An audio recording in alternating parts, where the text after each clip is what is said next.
Então, quando devemos, Vitor, considerar que uma crise epilética evoluiu para um estado de mal epilético e por que a definição vem mudando nos últimos anos? Bom, muito bem.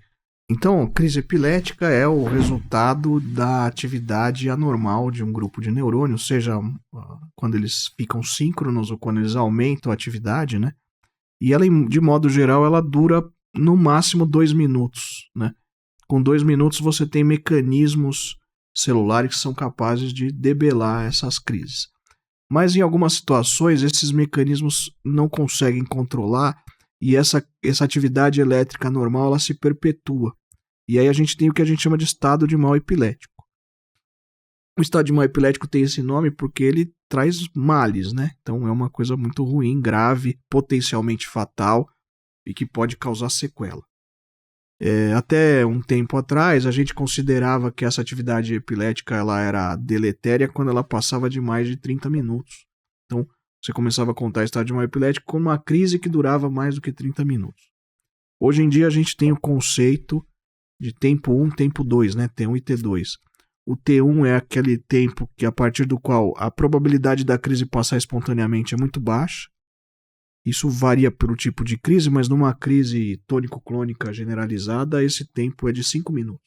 Então a gente sabe que se a crise é tônico-clônica e dura mais do que 5 minutos, a probabilidade dela parar sozinha é baixa. E o tempo 2 é o tempo a partir do qual esta crise já traz repercussões, seja neurológicas ou clínicas, ou ambas, né? Que para uma crise tônico-clônica generalizada ela é de 30 minutos. Então, a partir de 30 minutos de crise, a gente imagina que o paciente já possa estar vulnerável a ter sequelas neurológicas ou implicações clínicas hemodinâmicas, renais, pneumológicas e cardiológicas e assim por diante, né? Metabólicas.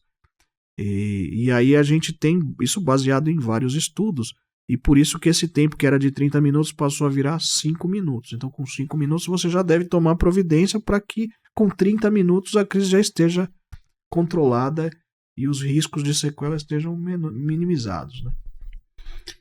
Isso é bem interessante, né, Vitor? E a gente falar até as denominações, né, crise epilética, hoje a gente evita de falar crise convulsiva, né? As novas categorizações, né, definições, apesar de a gente ter essa questão ainda de convulsão. Mas eu acho que o que chama muita atenção é que realmente esse mecanismo, no dia a dia, dificilmente o paciente, a maior parte dessas crises convulsivas, elas vão, quando você vai chegar para atender, o paciente já está no estado de pós-crise, né, pós-ictal, né, então, pós-comicial, né, então vai estar pós aquele episódio da crise. Esse é o mais comum, né? Volta e meia, você vai, crise, quando você chega já saiu da crise. O próprio corpo, os mecanismos biológicos vão reverter aquele processo elétrico anormal.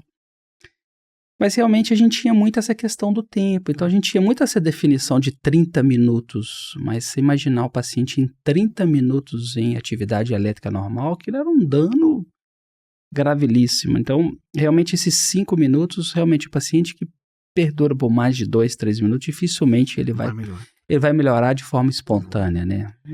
E tem um adicional, né? A definição é uma crise persistente por mais de 5 minutos ou 2 crises sucessivas entre as quais o paciente não recupera completamente a consciência. Então ele pode rebaixar até a crise, melhorar parcialmente e ter uma outra crise. Aí você considera estado de mal. Se ele recuperou plenamente a consciência, aí não, mas se ele recuperou parcialmente a consciência, sim. O estado de mal é definido também por essa situação. 2 crises sem que você recupere completamente a consciência entre elas. Né? Sim. Então, eu realmente acho que isso ajuda muito e vem mudando muito porque a gente precisa melhorar o desfecho, né? A gente entende mais a fisiopatologia. A gente entende não é mais. Para vender remédio, como as pessoas leigas acham. Sim. Né? Hoje eu atendi um paciente no hospital, antes de vir fazer a gravação de manhã, e um paciente que teve 3 crises e ele não recuperou completamente seu estado de consciência. No contexto de já ter uma ressecção cerebral, de um tumor benigno, mas etilista em alta quantidade, ficou 2 dias sem beber. Mas ele entrou em estado de mal epilético. Ele ficou durante 15 minutos. Pra você ter ideia, assim, o que eu acho que é um exemplo clássico para nós? Um paciente que chega dentro do hospital convulsionando, possivelmente está em estado de mal epilético. Você imagina que em São Paulo, ele andar 2 quilômetros, quanto que ele tempo que ele demora de carro, né? Se ele for de carro... Dependendo de onde é, demora muito tempo. Dependendo, demora 1 hora, né? Então, assim, esse paciente que chega para você no pronto-socorro em crise, você tem que começar a interpretar que esse paciente está em estado de mal epilético, né? Então, acho que isso é muito importante.